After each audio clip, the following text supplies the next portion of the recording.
in this market. We'll try and answer all those questions, how to look at this market from various aspects. We have with us two very special guests, Gul Chekchinjani, investment strategist, who's joining us from Mumbai, and Jagannadham Thunuguntula, he's equity head at SMC Capitals, with us from Delhi. Evening, gentlemen. Welcome to Profit. Gul, let's start off with you. We've all been surprised by the intensity of this market, the intensity with which 19,000 and has been taken out. Where are we headed? What is your sense right now on what's happening in this market? And we all know the last time that kind of a momentum happened, what we eventually landed up with. Jagan, what is your sense?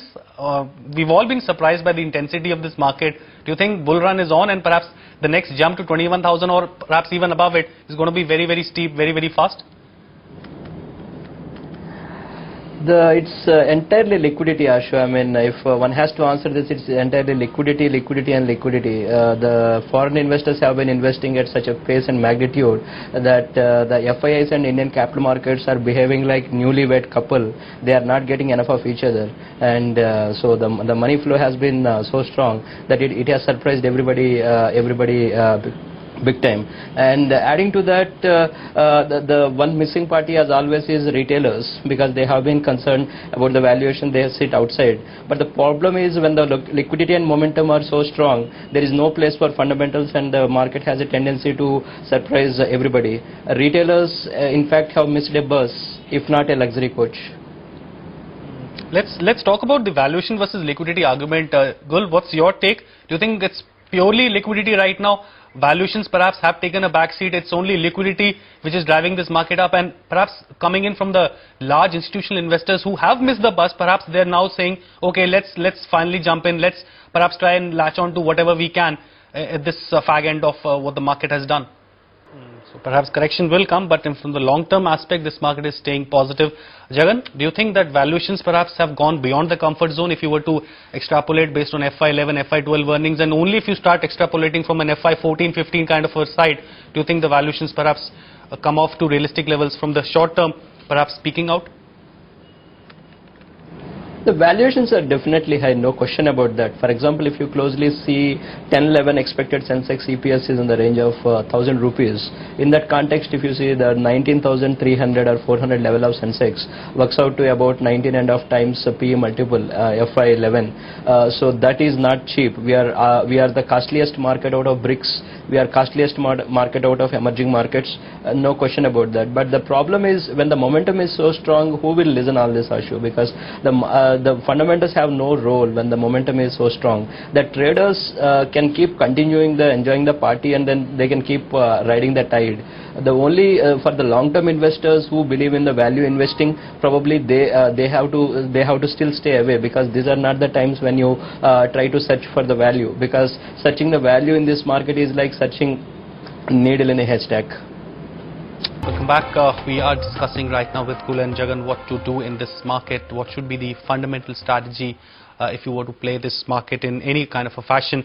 Gul, talk about bank stocks. We were all taken aback by what happened yesterday. That's Monday, by what happened on SBI, ICICI Bank, HDFC. The list is pretty much endless.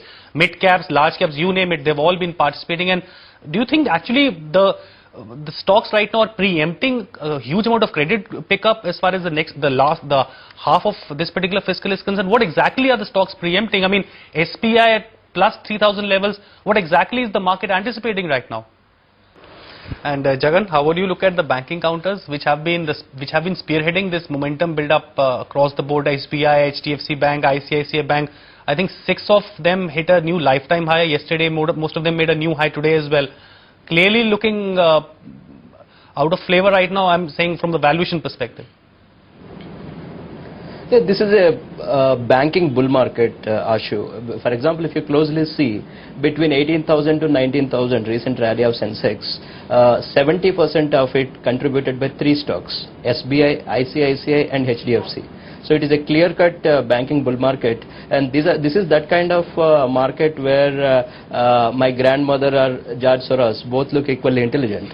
So that's the whole point, because everybody assumes that making money in the market is the easiest thing, and this is the time when housewives again start thinking about the capital market. That is what the perfect game for a distribution pattern that needs to happen, because this is what the smart hands who who have accumulated the shares between 8,000 to 10,000 to 12,000 levels, if they want to distribute, to whom they have to distribute? They have to distribute to these housewives. So I think the perfect game is being played out, and the distribution pattern may be happening. But for the traders, there's nothing wrong. Play the momentum. That's what your game is. You are meant for. But for the investors, I think you have to be cautious. All right, Jagan, let's stay with you. We talked about SBI. Now we're going to talk about Reliance Industries. On one hand, we have a stock which has been spearheading this rally. On the other hand, we have a stock who's been completely dormant. The markets have moved in a very frenzied manner, but RIL has remained dormant. Is the market preempting some negativity? Is the market perhaps a little cautious on the recent diversification issues? What exactly is your opinion, the trigger as far as RIL is concerned?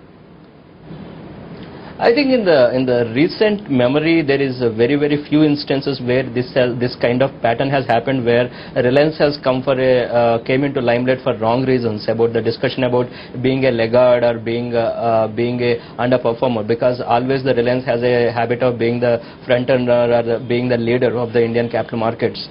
In its own right, this itself is a new philosophy. And even then it has moved from all the way from 917 to 1,000 rupees about. So it also has seen a fair bit of momentum in the last 3-4 days, and that could be one reason, because of the participation of Reliance only, because we have seen such a strong rally. If Reliance goes back to its previous peak, make no mistake, even if you assume all other stocks remain as they are now, the Sensex will cross 21,000 level. That means it is the single stock that Reliance is keeping the market away from the previous peaks. And a simple calculation shows that if the weightage at which the Reliance is there, if it goes back to its previous level, because previous peak of Reliance was 32.20, so after the bonus impact, that will come down to about 16.10, and from the current level of 1,000 level of Reliance, if it goes to 1,600, we will be seeing comfortably above the previous peak of Sensex. So Reliance holds the key here. So that's a 700-point potential for RIL if and only if it starts moving. Well, gentlemen, every time we start talking about markets, I have up-team questions to ask you, but I'm afraid we always run out of time. But anyways, it's always a pleasure getting your thoughts across. Jagan, you and Gul, you also, always a pleasure getting your thoughts across on Profit. Well, that wraps up the show. But well, the programming continues here on Profit. Stay with us. You're watching NDTV Profit.